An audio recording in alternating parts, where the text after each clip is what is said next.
మంచి దినములు చూడాలంటే మనం మంచి దినములు చూడాలంటే బైబిల్ గ్రంథం ఇలా సెలవిస్తుంది.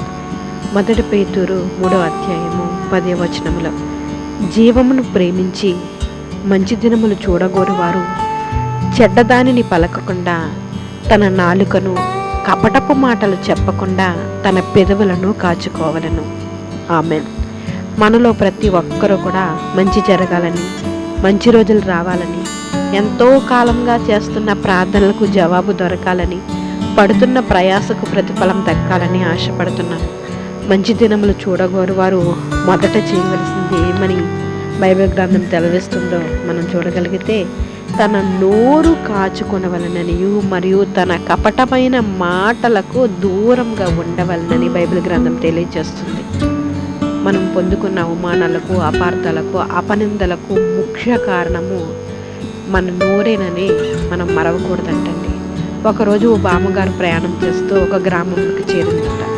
చీకటి పడుతుంది కనుక ఆ రాత్రి ఆ గ్రామంలో ఎవరి యొద్దన్నా ఆశ్రయం పొంది మరుసటి రోజు తన ప్రయాణాన్ని కొనసాగించవచ్చని ఉద్దేశించి, అసలు ఆ గ్రామస్తులు ఎలాంటి వారు, మంచివారా కాదో, తనకు ఆశ్రయం ఇస్తారో లేదో అని ఎదురుగా వస్తున్న ఒక ఆయనను ఆపి, అయ్యా ఈ ఊరు మంచిదేనా అని అడిగిందట.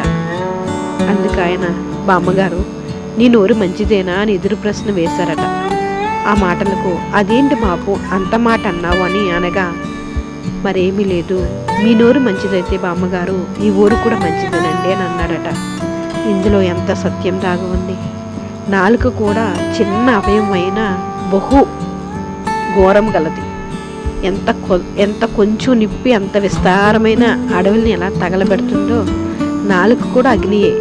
నాలిక మన అవయవములో ఉంచబడిన పాప ప్రపంచమైన సర్వ శరీరమునకు మాలిన్యం కలుగు చేస్తూ ప్రకృతి చక్రమునకు చిచ్చు పెట్టును, అది నరకము చేత చిచ్చు పెట్టబడను అని యాకోబు పత్రికలో దేవుడు రాయించి ఉన్నారు.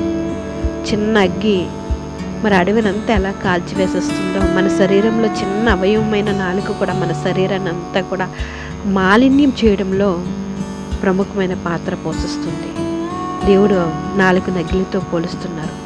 అందుకే చాలామంది తమ పనికిరాని నాలుక ద్వారా పచ్చని సంసారంలో చిచ్చు పెట్టడాలు మనం చూస్తూ ఉంటాం. ఒకరి గురించి ఒకరు చెడుగా మాట్లాడడం, మంచి మాట్లాడడం చాలా వరకు తగ్గిపోతుంది. మంచిని పొగడము, మంచిని గుర్తించడము, ఇవన్నీ కూడా మర్చిపోతున్నారు. కానీ ఒకరి కంటిలో దూలం పెట్టుకుని ఇతరుల కళ్ళలో ఉన్న నలుసుని గురించి ఆలోచిస్తూ ఎప్పుడు నలుగురికి ప్రచారం చేస్తూ ఇలాంటి ప్రబుద్ధులు చాలామంది మన కళ్ళ ముందు ఎప్పుడు కూడా తిరుగుతూనే ఉంటున్నారు. ఇటువంటి వారికి ఎక్కడి నుండి మంచి రోజులు వస్తాయి? వీరు ఏ విధంగా మంచి రోజులు చూస్తారు? మన జీవితంలో మంచి దినములు చూడాలని తలంచిన ఎడల నోటిని జాగ్రత్త పరుచుకుందాం.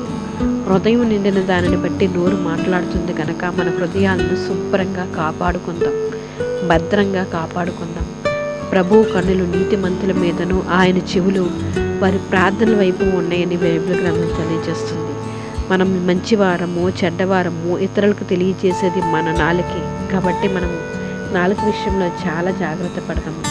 మనం సంపూర్ణ భక్తియు మాన్యతయు కలిగి నెమ్మదిగాను సుఖముగాను బ్రతుకు నిమిత్తము అన్నిటికంటే ముఖ్యంగా మనుషులందరి కొరకు, రాజుల కొరకు, అధికారులందరి కొరకు విజ్ఞాపనలను, ప్రార్థనలను, యాచనను, కృతజ్ఞతాస్తుతులను చేయవలనని దేవుడు హెచ్చరిస్తున్నాడు. మనం సుఖంగా ఉండాలంటే మన ముందున్న సూత్రము ఇతరుల కొరకు ప్రార్థించడం. మన జీవితాలు, మన సుఖ సంపదలు, మన ఆత్మీయత ఎంతో కొంత శాతము మన చుట్టూ ఉన్న మనుషుల మీద ఆధారపడి ఉంటుందని మనం మరవకూడదు. మన చుట్టూ ఉన్న ఆత్మీయులు ప్రార్థనా పరులుగాను, దేవుని యందు భయభక్తులు గలవారుగాను, దేవుని పట్ల ఆయన పరిచర్య పట్ల శ్రద్ధ గలవారుగాను ఉండినట్లు మనం ప్రార్థించాలి. వారు ఆత్మీయంగా జీవించడం ద్వారా వారితో సహవాసం కలిగి ఉన్న మనకే దీవెన. పవిత్ర హృదయులై ప్రభువునికి ప్రార్థన చేయవారితో కూడా నీతిని, విశ్వాసమును, ప్రేమను, సమాధానమును వెంటాడుము అని బైబిల్ గ్రంథం సెలవిస్తుంది. కనుక మొదట మన కుటుంబం కొరకు ప్రార్థిస్తూ మనల్ని ఆత్మీయంగా నడుపుతున్న మన సంఘ కాపరి కుటుంబం గురించి, మన సంఘస్థుల కొరకు, మన చుట్టూ ఉండే బంధుమిత్రుల కొరకు ప్రార్థన చేయుట క్షేమము అని బైబిల్ సెలవిస్తుంది. మన దేశం క్షేమంగా ఉండాలంటే, మన దేశాన్ని పరిపాలించే నాయకుల ఆలోచనలు, వారి తీర్మానాలు మన దేశానికి క్షేమకరంగా ఉండాలని మనం ప్రార్థించేవారుగా ఉండాలి. మన నాలుక విషయంలో చాలా జాగ్రత్త పడాలి. మన కంటిలో ఉన్న దూలాన్ని వదిలేసి ఎదుటివారి కంటిలో ఉన్న నలుసుల గురించి మనం మన నాలుకకు పని చెప్పవద్దు.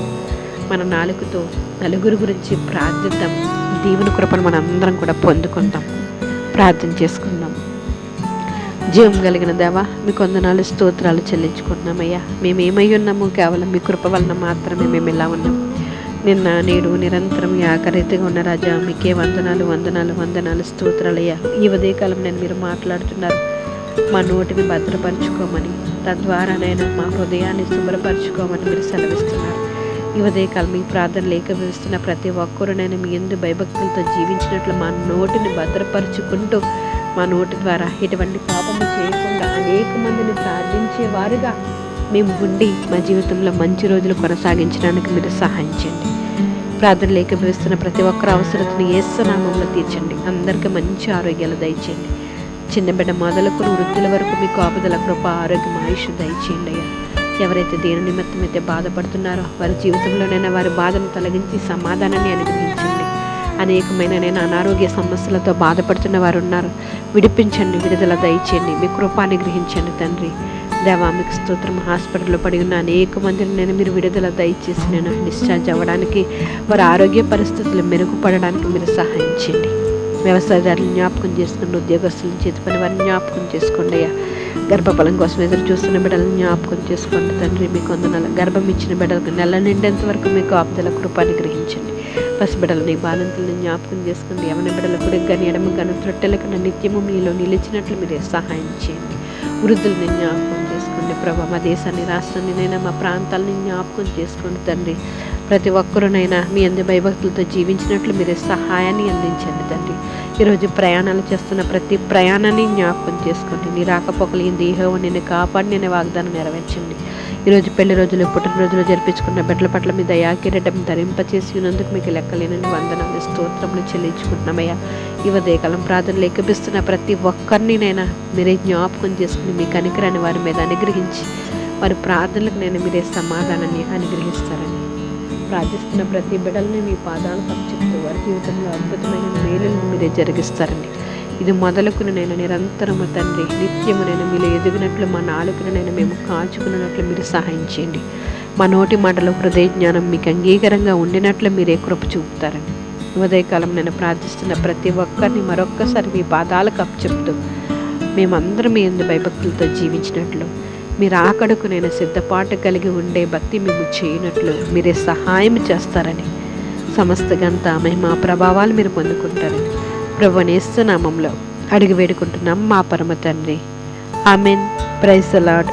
God bless you all.